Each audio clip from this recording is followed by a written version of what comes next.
خوش آمدید۔ آج ہم ان ذرائع کا گہرائی سے جائزہ لے رہے ہیں جو ہمارے سننے والوں نے فراہم کیے ہیں۔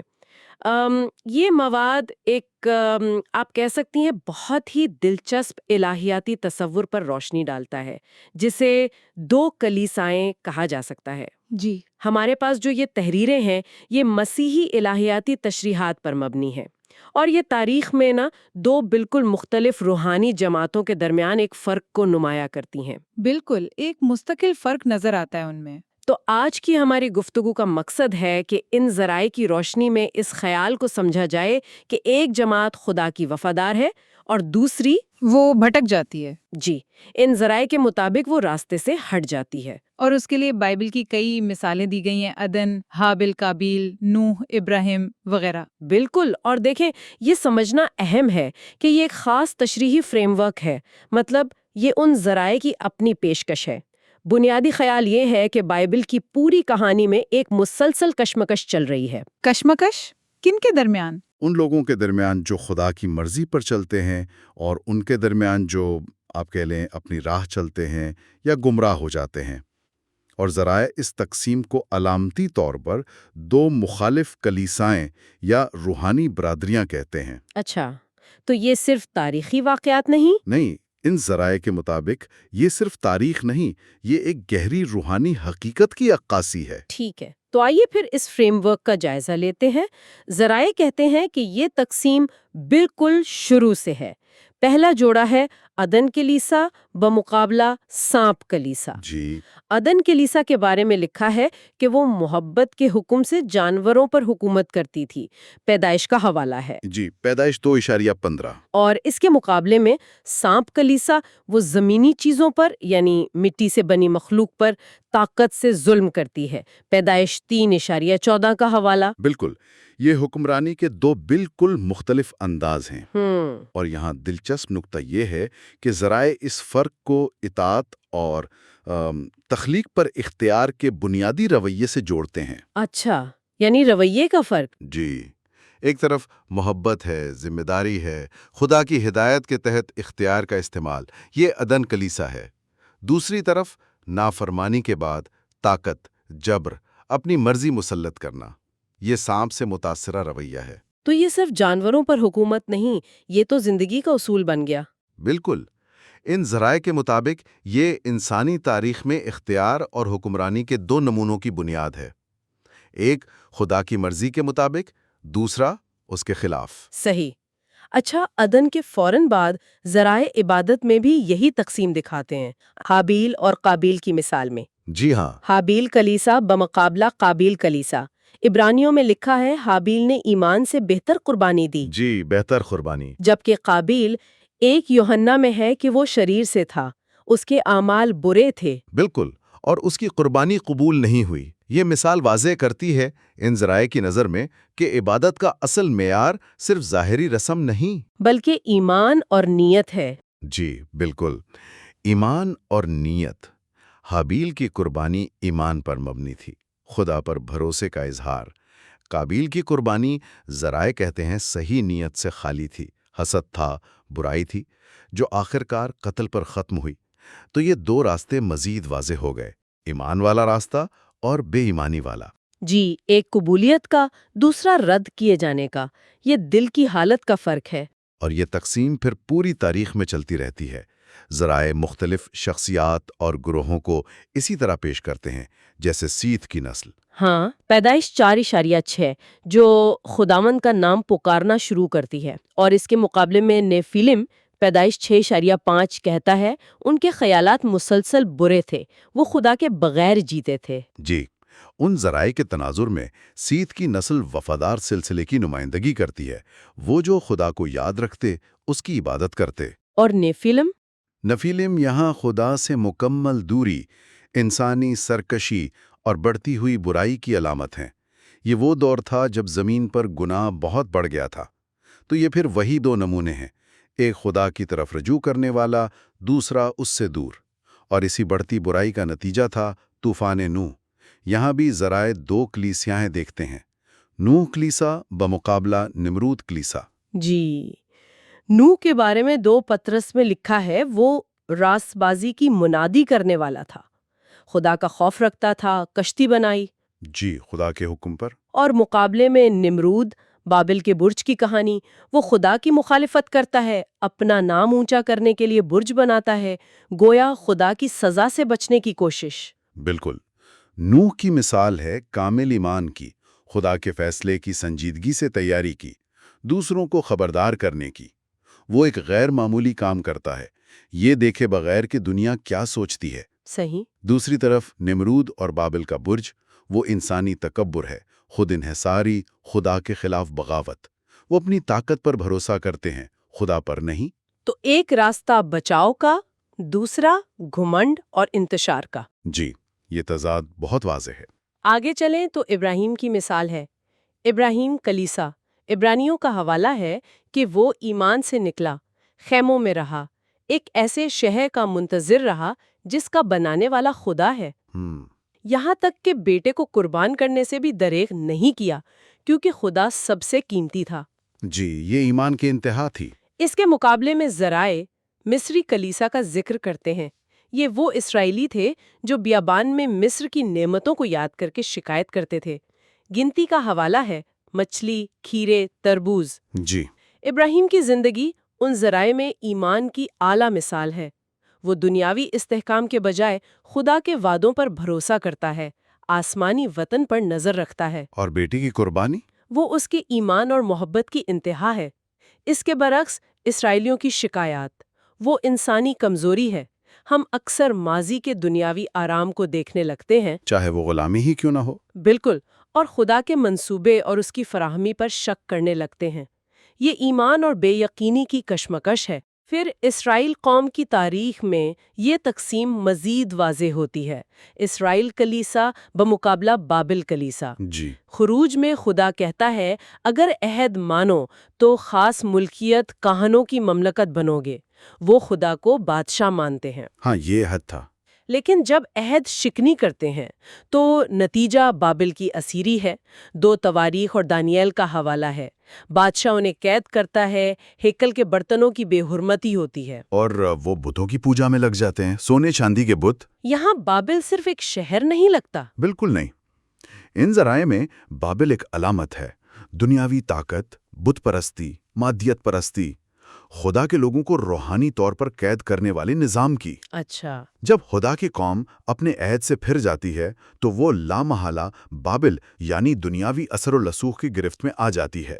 مقدس چیزوں کا ناپاک مقاصد کے لیے استعمال، یہ روحانی گراوٹ کی تکلیف دہ علامت ہے۔ یہ تو وفاداری کے انعام اور بے وفائی کی سزا کا تضاد ہوا۔ جی بالکل، روحانی اسیری اور آلودگی۔ اسیری کے بعد بحالی کا دور آتا ہے، زروبابل کلیسا جو بابل سے واپس آتی ہے، لیکن زکریا کہتا ہے انسانی طاقت سے نہیں بلکہ میری روح سے۔ جی، خدا کے کام پر انحصار کی علامت۔ لیکن حیرت کی بات ہے، اسی قوم کے لوگ جب یسوع ان کے پاس آتا ہے تو یوحنا 1:11 کہتا ہے اسے قبول نہیں کرتے۔ اسے یہودی کلیسا کہا گیا ہے، یعنی رد کرنے والی جماعت۔ یہ ایک بہت اہم نقطہ ہے جو ذرائع اٹھاتے ہیں۔ زروبابل کی ہیکل کی تعمیر خدا کی بحالی اور روح القدس پر انحصار کو دکھاتی ہے، لیکن چند صدیاں بعد وہی قوم اپنے مسیحا کو پہچاننے میں ناکام رہتی ہے۔ یعنی صرف تاریخی یا نسلی تعلق کافی نہیں؟ بالکل نہیں، اصل چیز دل کی قبولیت، ایمان، حقیقی اطاعت ہے۔ مسیح کا انکار ان ذرائع کے مطابق انہیں دوبارہ خدا کی مرضی سے منحرف ہونے والی کلیسا بنا دیتا ہے۔ اب ہم نئے عہد نامے میں آتے ہیں اور یہاں ایک جوڑا ہے جس پر بات کرتے ہوئے ہمیں محتاط رہنا ہوگا کیونکہ یہ ایک مخصوص تشریح ہے۔ جی، پطرس کے اقرار والی کلیسا بمقابلہ کیتھولک کلیسا۔ ذرائع متی اور کرنتھیوں کا حوالہ دیتے ہیں کہ پطرس کے اقرار تو زندہ خدا کا بیٹا مسیح ہے، پر جو کلیسا قائم ہوئی وہ چٹان یعنی مسیح پر ہے، پاتال کے دروازے غالب نہیں آئیں گے۔ جی، یہ بنیاد ہے۔ اس کے مقابلے میں ذرائع مکاشفہ 2:22 کا حوالہ دے کر یہ دعویٰ کرتے ہیں، اور یہ واضح کر دوں کہ یہ ان ذرائع کا دعویٰ ہے کہ کیتھولک کلیسا نے وقت کے ساتھ بت پرستی کی صورتوں کو گوارا کیا، جسے وہ تھیواتیارا کی کلیسا میں ازبیل نامی عورت کی تعلیمات سے تشبیہ دیتے ہیں۔ جی ہاں، یہ نقطہ غیر جانبداری سے بیان کرنا اہم ہے۔ ذرائع یہاں ایک تضاد قائم کر رہے ہیں۔ ایک طرف وہ مسیح پر ایمان کے اقرار پر قائم ناقابل تسخیر حقیقی کلیسا کو دیکھتے ہیں، دوسری طرف وہ مکاشفہ میں تھواتیارا کی کلیسا کو دی گئی تنبیہ کا اطلاق کرتے ہوئے ایک تاریخی کلیسیائی شکل پر تنقید کر رہے ہیں، جس میں ان کے مطابق سمجھوتا ہوا۔ جی، ان کے مطابق سمجھوتا ہوا اور ایسی تعلیمات اور رسومات شامل ہو گئیں جنہیں وہ بت پرستی سمجھتے ہیں۔ وہ ایزابیل کو ایک علامتی شخصیت کے طور پر دیکھتے ہیں جو گمراہی کن اثرات کی نمائندگی کرتی ہے۔ یہ ان ذرائع کا اپنا تجزیہ ہے، ان کی اپنی تشریح کی بنیاد پر۔ ٹھیک ہے، اس کے بعد اصلاح کلیسا کا دور، اصلاح شدہ کلیسا مقابلہ حیوان کلیسا۔ اصلاح شدہ کلیسا کے بارے میں مکاشفہ 3:10 کا حوالہ ہے۔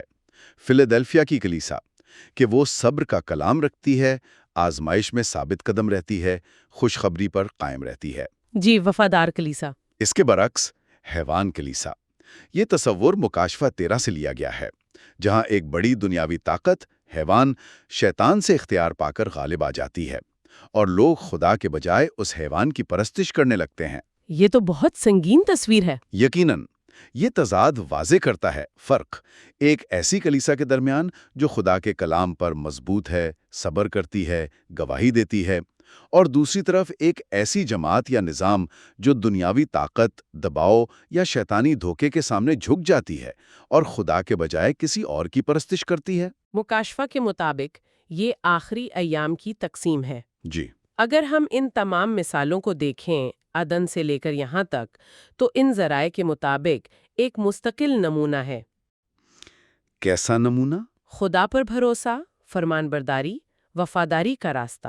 مقابلہ بغاوت، خود مرضی، بت پرستی اور دنیاوی یا شیطانی اثر کے سامنے سمجھوتا کرنے کا راستہ۔ اور اہم بات یہ ہے کہ ذرائع ہر بات کے لیے بائبل کی آیات کا حوالہ دیتے ہیں۔ یہاں سے بات مزید گہری اور علامتی ہو جاتی ہے۔ ذرائع اس تقسیم کو حتمی شکل میں دو کرداروں سے پیش کرتے ہیں، دلہن کلیسا اور کسبی کلیسا۔ جی، یہ حتمی تضاد ہے۔ اور دونوں کی بہت سی متضاد خصوصیات ہیں۔ دلہن کلیسا کی تو لمبی فہرست ہے، گیہوں، بکیا، عقلمند کنواریاں، روح کے پہلے پھل پانے والے، انسانوں میں سے خریدے گئے پہلے پھل، حیوان پر غالب آنے والے، اچھی زمین، روح القدس کی مہر شدہ اور اسی لباس پہنے ہوئے، خدا کے احکام ماننے والے، یسوع کی گواہی رکھنے والے، نیا جنم پائے ہوئے، پہلوٹے، شہید گواہ۔ بہت سے حوالے ہیں اس کے لیے۔ جی ہاں، یہ تمام اصطلاحات مل کر ایک تصویر بناتی ہیں۔ دلہن خود پاکیزگی، وفاداری، مسیح سے گہرے تعلق کی علامت ہے۔ گیہوں، پہلا پھل، بکیا، یہ سب اصلی، قیمتی، خدا کے لیے مخصوص ہونے کو ظاہر کرتے ہیں۔ عقل مند کماریاں، وہ روحانی تیاری اور بیداری کی علامت ہیں۔ حیوان پر غالبانہ آزمائش میں ثابت قدمی اور فتح ہے۔ اچھی زمین، کلام کو قبول کرنے اور پھل لانے والے دل کی۔ عروسی لباس، مسیح کی دیوی راست بازی ہے، اور احکام ماننا اور گواہی رکھنا عملی ایمان ہے۔ یہ سب مل کر ان ذرائع کے مطابق حقیقی کلیسا کی روحانی شناخت ہیں۔ اور اس کے بالکل برعکس کسوی کلیسا، اس کی خصوصیات کڑوے دانے، جنگلی بوٹی، بری مچھلی، بے وقوف کماریاں۔ حیوان سمجھ سے خالی، حیوان کی پرستش کرنے والے، راستے کے کنارے کی زمین، پتھریلی زمین، کانٹوں بھری زمین، جہاں کلام جڑ نہیں پکڑتا یا پھل نہیں لاتا۔ جی، حیوان کا نشان پانے والے، آلودہ لباس والے، برہنہ، پرانا انسان۔ اس کے لیے بھی کئی حوالے ہیں۔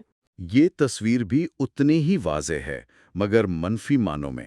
کسوی کا لفظ ہی روحانی وفافائی، دنیاوی نظاموں سے ناپاک تعلق، خدا سے دوری کی علامت ہے۔ اور کڑوے دانے، وہ نقلی ایمان یا گمراہ کن تعلیمات ہیں۔ بری مچھلی، وہ جو خدا کی بادشاہی کے لائق نہیں۔ بیوقوف کماریاں، روحانی غفلت۔ مختلف قسم کی زمینیں، وہ دل جو کلام قبول نہیں کرتے یا قائم نہیں رہتے۔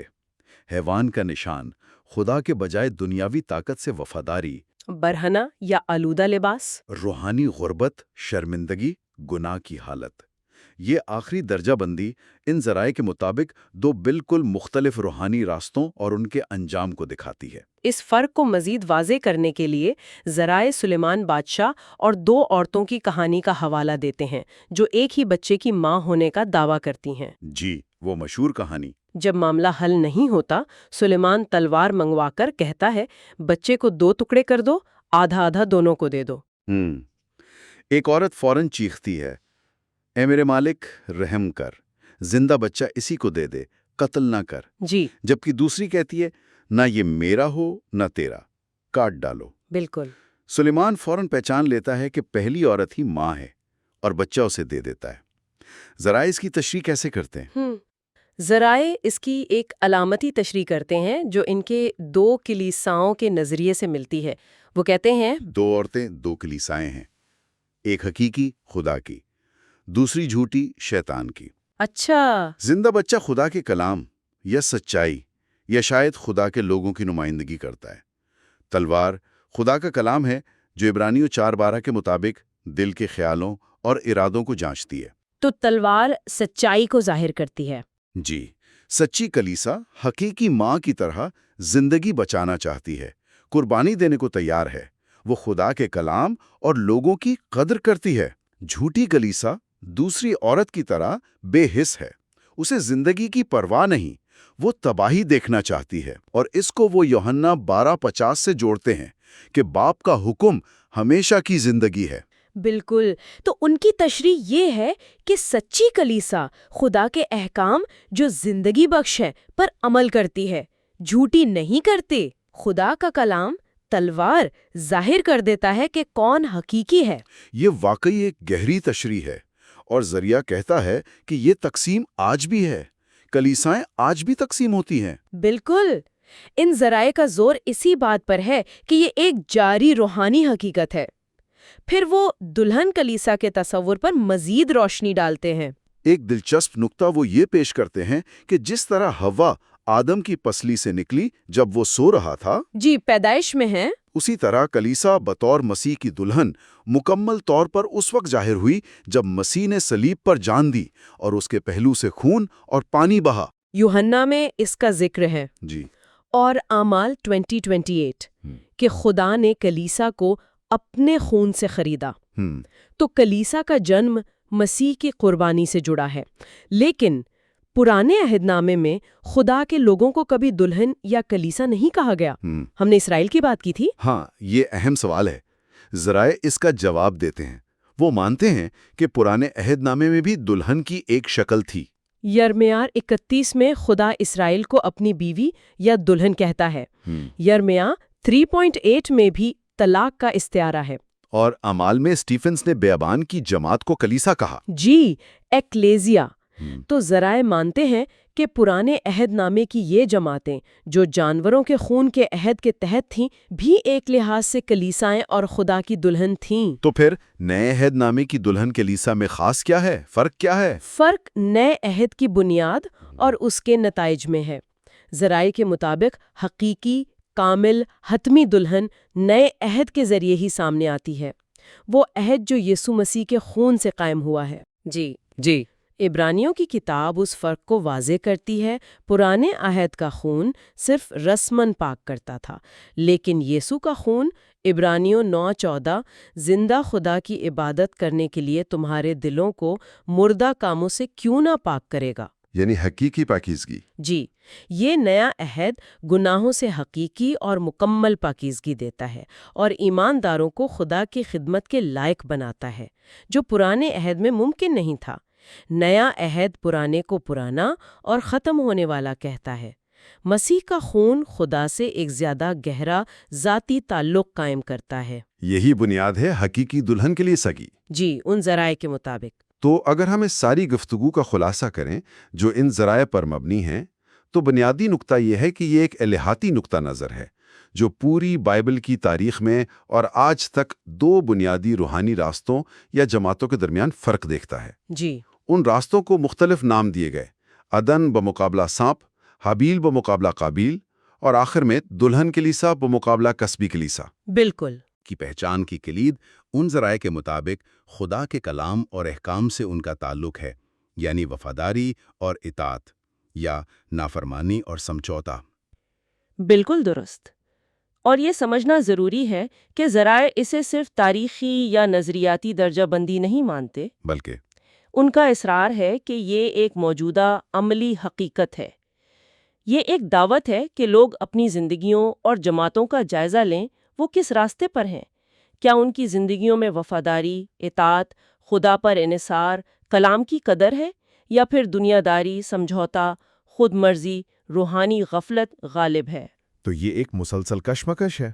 جی، ایک جاری روحانی کشمکش جس میں ان ذرائع کے مطابق ہر ایک کو اپنا موقف واضح کرنا ہوتا ہے۔ اس ساری گفتگو کے آخر میں ایک سوال ذہن میں آتا ہے، شاید ہمارے سننے والوں کے لیے غور طلب ہو۔ ان متضاد خصوصیات کو دیکھتے ہوئے، جیسے زندگی کی قدر بمقابلہ بے حسی، وفاداری بمقابلہ سمجھوتا، کوئی شخص اپنی رسمی مذہبی وابستگی سے قطع نظر کیسے غور کر سکتا ہے کہ ایمان، اخلاقیات اور زندگی گزارنے کے بارے میں اس کے اپنے ذاتی نقطہ نظر اور رویے میں ان دو میں سے کون سی کلیسا کے اصول زیادہ جھلکتے ہیں؟